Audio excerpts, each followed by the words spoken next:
It might be snowing outside. But in our basement, we're turning spring on.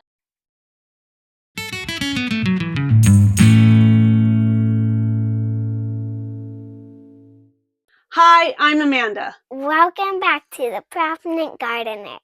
Good job. Today, I've got a helper with me, and we are going to show you all about how we set up our grow lights right here in our basement. You don't have to have a greenhouse. You don't have to have a special room. We are literally just going to move some stuff around in our storage room so that we can grow our plants indoors. But it's been since last year that we've used this shelf to grow plants. As always, with an empty shelf, if it's not being used, somebody's going to put something there. So we've got to do a little bit of cleanup. Are you going to help me? Yes. Let's do it.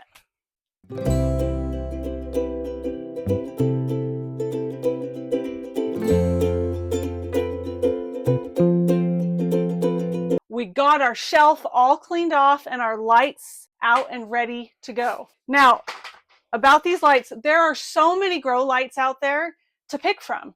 These are just what we picked, and they have worked wonderfully for us, so we have stuck with them for several years now. But these are each 4 feet long, which our shelves are also 4 feet long, so they fit perfectly. They are 40-watt full spectrum LED lights. What we do is we put 2 on each shelf so that these plants are getting plenty of light. And we just do it with these zip ties up here. You can see we've left them up here year after year, and they just sit right inside those zip ties. You could also do chains if you wanted to be able to lower them, because at first these will need to be pretty close to your plants, but as your plants grow, they'll need more space.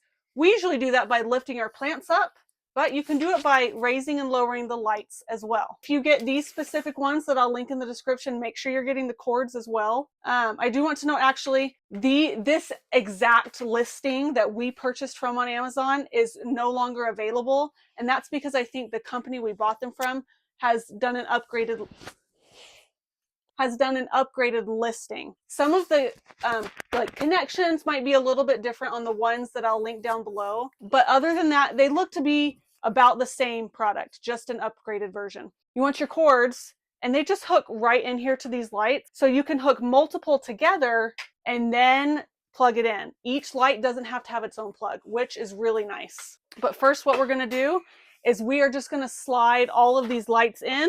I'll do this one that I can reach easily. So I'll put it in the first one and in the second one here, and they will just sit there, and it'll have a partner here, and I will just keep putting these lights on here. So we have all of them in. Right now I have enough for 4 shelves. In years past, we have had to bring another shelf in here.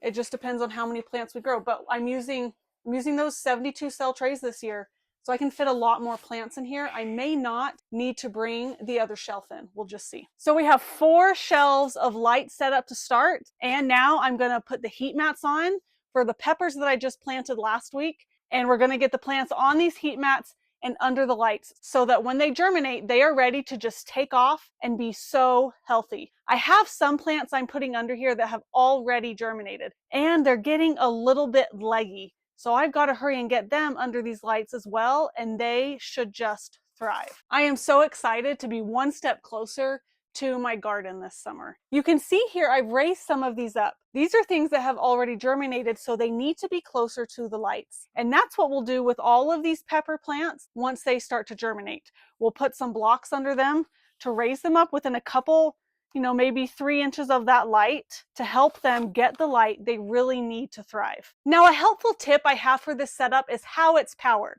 They need about 12 to 16 hours of daylight and then at least 8 hours of dark. So the controls come with a power button, and it also has a button for like a self timer. It has 3 settings, 9, 12, and 15 hours. But even still, I'm the type of person that I know I would forget. So you can put a smart plug into your outlet, then plug these lights in, and use an app on your phone to set up a time for them to automatically come on every morning and automatically turn off every night. That is my husband's realm. He sets all of that up for me and makes this so simple, and I don't have to stress about whether or not I'm forgetting to give my plants the light they need. I just have to remember to water them. As far as grow lights go, I feel like these are really economical, pretty inexpensive. You can find shelves like these at Costco or any usually big box store, it is an investment up front. But with this initial investment of a couple $100s for shelves and grow lights, we have been able to grow hundreds upon hundreds, I would even say